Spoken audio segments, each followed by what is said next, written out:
The definition of musician from Webster's dictionary is a composer, conductor, or performer of music. Much of the world would not qualify as a musician, including Ikutaro Kakiyashi. The journey begins in Osaka, Japan, 1954, at his electrical appliance store. During World War II, Ikutaro developed a strong interest for music and stuck with this interest, repairing electronic organs.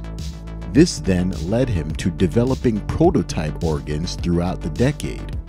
Because Ikutaro was not musically trained, he still wanted to make music and also wanted musical instruments to be accessible for professionals as well as amateurs like himself. He also wanted them to be inexpensive, intuitive, small, and simple. With bigger dreams, Ikutaro founded the company Ace Tone in 1960 and began working on one of music's most important prototypes. In 1964, that device came to fruition and it was called the R1 Rhythm Ace, the world's first drum machine. A big technological success, the R1 was not a commercial success in North America as it lacked automated preset rhythms. The follow-up to the original R1 Ace was the FR1 Rhythm Ace, which incorporated presets, and this machine found use in pop music of the late 60s. Mr. Kakiyashi kept going with his drive for delivering products that would appeal to amateurs and hobbyists and focused on miniaturization, affordability, and simplicity. So, in 1972, he founded Roland, a corporation specializing in electronic musical instruments. And to this day, Roland remains a powerhouse within the electronic musical instrument market. From synthesizers to effects pedals to guitar amps, Roland was performing really well on the commercial stage, even spawning off another corporation called Boss, which was geared towards guitarists and once again still remains a giant within the market.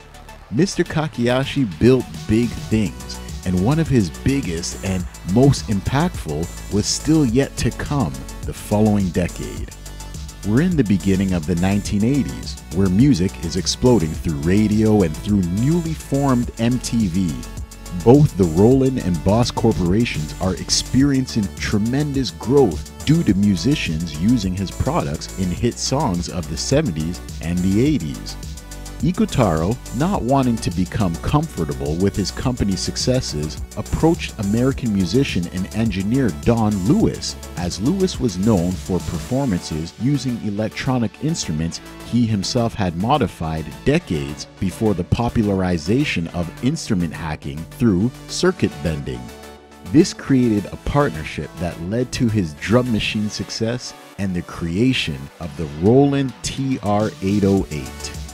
This drum machine went away from the typical marketing strategy that Mr. Kakiyashi used in focusing on amateurs and hobbyists, but instead focused on the professional market, expecting that it would be mainly used to create demos. The TR-808 was the world's first programmable drum machine, and it was known as a drum synthesizer as it didn't use sampled drum sounds, but it used analog circuits and analog signals to generate sound electronically. This resulted in a trademark sound that formed the foundation of hip-hop music and revolutionized pop music. Some of Billboard's biggest songs were created on the TR-808, and popular music star Kanye West created his critically acclaimed album 808 and Heartbeats using the TR-808. The sound features of the TR-808 were far too revolutionary at the time, and so it was initially a failure until producers needing to experiment and differentiate from other artists got their hands on them. Lots were affordable because they would be purchased but then sold secondhand as the sound wasn't realistic enough, which is what made the product so beloved by the world after hearing songs formed by it. It was launched in 1980 for $1,195, far cheaper than its main competitor, the Lin LM1 drum machine, which retailed for $5,500. But it only sold 12,000 units, as the semiconductors needed for the TR-808 were difficult to source. So in 1983, production ceased, and the successor to the 808, the TR-909, was released. The TR-909 incorporated different technology to not have to rely on the semiconductors that its predecessor used. It was Roland's first machine to incorporate the industry standard MIDI functionality, which Ikutaro founded alongside Dave Smith.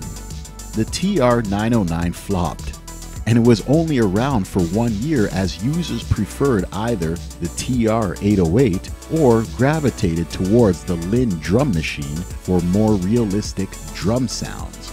To this very day, the 808 is referenced all over pop music as it's legendary for its deep bass, usually referred to as 808, very common in bass lines of many songs. The first hit single using the 808 was Marvin Gaye's classic, Sexual Healing. Marvin was drawn to the instrument because he could use it to create music without other musicians or producers. In 2015, a documentary titled 808 was released to document the history and culture of the Roland TR-808. Numerous artists can pledge their appreciation for a machine so ahead of its time.